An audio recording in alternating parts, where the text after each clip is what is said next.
Hey everybody, how are you? It's Lauren, and I think I'm in Maldives. It just looks so beautiful with these houses. I want one of those. I think that it might be like a hotel.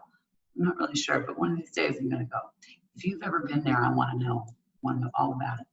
Anyway, speaking of knowing all about it, I had one of my awesome agents, Serene. She asked me actually to do a video on getting ready to purchase a house. She does lots and lots of first-time home buyers, and they always have questions, and they always ask her. And it's really funny because normally, when you don't wake up in the morning and go, I think I want a mortgage. No, you say, I think I want a cool new house. But really, the right way to do it is to call somebody like me first. If you call me first, then you can sail smoothly, no pun intended behind me, through the process, and it won't be overwhelming. It shouldn't be overwhelming. It should actually be kind of fun, especially with your first time. So I wanted to just briefly go over, there's a lot to it. There's a lot of moving parts. There's every single loan is a fingerprint, like a person. Everybody's situation is different, but there are some generalities that I wanted to just touch on. So if I were you, I would start thinking about a mortgage about a year out. And you're like, what, a year? Yeah, a year. I would say a year. Here's why. You want to go on annualcreditreport.com. And if you go onto my website, all this stuff is there. But annualcreditreport.com, make sure you get the right one, because there's a kind of, when you Google it, there's a bunch that aren't the real deal. So make sure you find the real deal. Go on there, download your report, see what's on there, because there's usually, I'd say 99% of the time, all sorts of stuff that you can dispute, things that are old, things that are incorrect, addresses that you don't need anymore. 2 years is all you need to go back on an address. The list is too long to go over here, but definitely want to do that. And then that year gives you time to clean it up, because it doesn't go like a light switch. So if you do dispute something, typically it takes a month or two, maybe a few cycles, to come off your report. So you want to make sure that you have time to do that. That's one. Number two, down payment. Used to be that, yeah, everybody tells you, I hear it all the time, I'm still blown away that people still think this. You can get a house 3% down, 5% down, or 20% down. The difference is how much you'll pay in mortgage insurance, or if you'll pay it at all. And these days, rates are so low that I'm not sure I would dump all my money into a house, or 20% into a house, unless I knew that house, I was going to live there for the next 15 or more years. And the truth is, most people don't. That 5 to 7, I think, is the statistic. So that's where, again, you'd want to talk to somebody like me or me, and we could go over kind of what that looks like in the long term, and plan with wealth and investing in mind rather than just a house. So that's tip number 2. So you can, there's lots of different ways to get that done.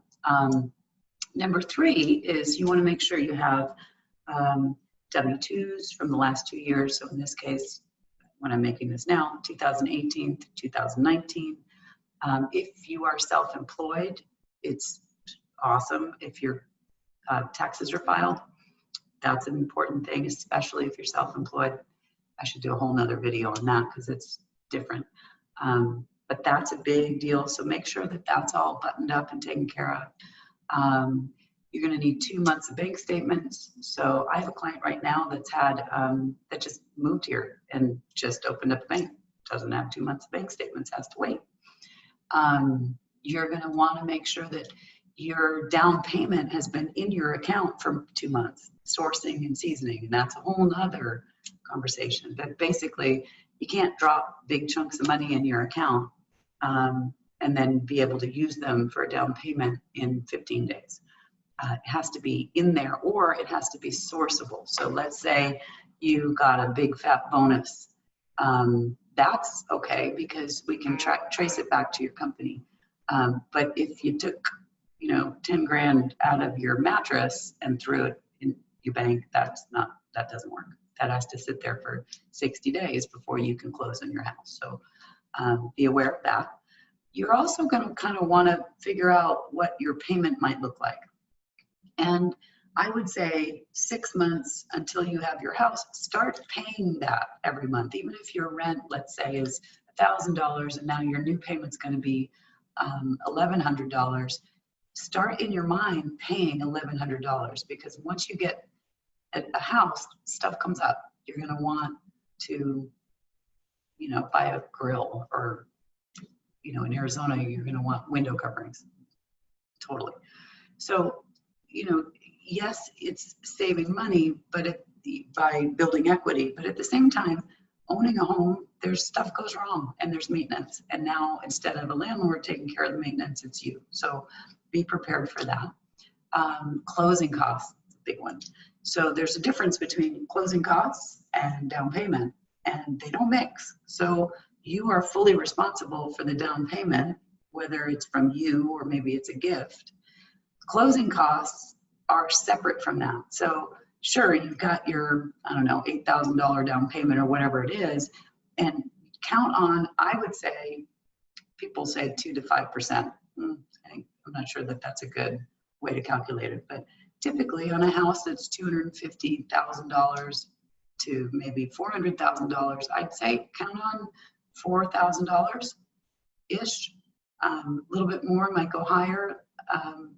It's things like the appraisal, title, the title insurance, the recording fees, the notary fees, the prepaid taxes, the prepaid insurance. All these things are going to be part of your closing costs, but not part of your down payment. So together, combined, they call it cash to close. So that's your cash to close in essence. Another thing to think about too is, where do you want to live? So if you know what your house looks like in your mind, right? You know what kind of kitchen you want, or maybe you want one that you want to fix up on your own. That's awesome. But I would really, really recommend drive those neighborhoods. Drive them during the day, drive them during the night, see what it looks like from all angles, because last thing you want to do is just run out, go to an open house. I guess you can't now, or some you can, or be on Zillow and be like, oh my God, that's the perfect house. And then get there and you get swept up in this bidding war, and all of a sudden you're in this contract and you're like, oh crap, I didn't know that was going on next door. So drive those neighborhoods before you fall in love with a house. Another huge thing. So the home inspection is different than the appraisal. So sometimes somebody will say the inspection for the appraisal is set for whatever date. That's different than the home inspection. Home inspection is not required by a lender. However, I strongly encourage you to get one, because that's what's going to tell you if there's anything wrong with the house, if, who knows, there's a mold issue, there's plumbing issues, there's electrical issues, there's something wrong with the roof, there, whatever it is, because usually people don't get on the roof and check it out. So pay for the home inspection, and it can save you a ton of headaches, a ton. So again, that's different than the appraisal inspection. Appraisers don't go in and look for problems, but if there's a glaring one, of course, they'll call it out, but they're not going to go test the electrical and see if the wiring is faulty. That's just not what they do. They look at value in terms of what's sold recently and nearby and all that kind of stuff. So anyway, this whole process for a year is really kind of critical, because now you've got this really strong starting point. All too often I have clients that, I have one right now actually, that had no intention of buying a house, and someone offered to purchase theirs and they said sure. And so now we're kind of in a little bit of a scramble to grab all the documents. That's another thing. Pay stubs, bank statements, investment statements. If you happen to be divorced, you might need your divorce decree, depending on some factors. If you own other properties, let's say this is going to be a second home, or let's say another example, a client got divorced, still had the house so that the mom and the kids could stay there, which was great, but also wanted to buy his own house. well, now he's got 2 houses. His name is on 2 mortgages. We need to account for that. So I need to get all of that documentation too. So sometimes it can feel like a lot. There's always a reason that we need the documentation. And sometimes it's just because we like to kind of be 5 steps ahead and to the right so that we're prepared for anything and your file doesn't get slowed or you don't have an extension on your close of escrow. So we like to look for the hiccups ahead of time and circumvent them and not even deal with them if we know about them. What's another thing? There was one other thing. Oh, tax liens. That's a big one. So if you have a tax lien, it's good for us to know because it's going to be discovered when it gets close to closing. The title will pull it all up. So the more information you can give your loan officer up front, the better. And we'll keep it all confidential. We don't worry about that. But if we know it up front, then it makes everything so much easier. So hugely brief overview of kind of the process that you might want to go through thinking about before you're going to buy a house.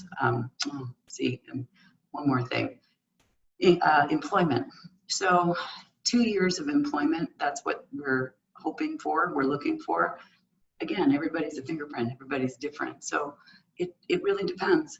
And that's a phone call that we should have a chat about that. So yes, it needs to be 2 years of employment, but it doesn't, there's too many moving parts to that one too. And again, everyone is like a fingerprint. So that's to just give us a call and please don't call like 2 hours before you want to put an offer in and you need this pre-qual right away.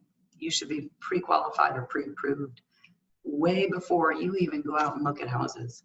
Trust me, your agent will thank you, I will thank you, and you will thank you when you do find the dream house and you can just push play and go and everything's good. You don't have to scramble, there's no stress, everything is buttoned up, and hopefully your experience with mortgages is just like sitting on that patio out there watching the ocean go by. So I hope you guys are having a great day. And if you have any questions, you can find me at lauren@laurenfisco.com. That's my email, or you can go to the website, find me on Facebook, Instagram, LinkedIn, whatever. You already know the drill. Or of course, YouTube. And hey, subscribe to YouTube, would you? That would be really helpful. Thank you. Have a good one. Bye.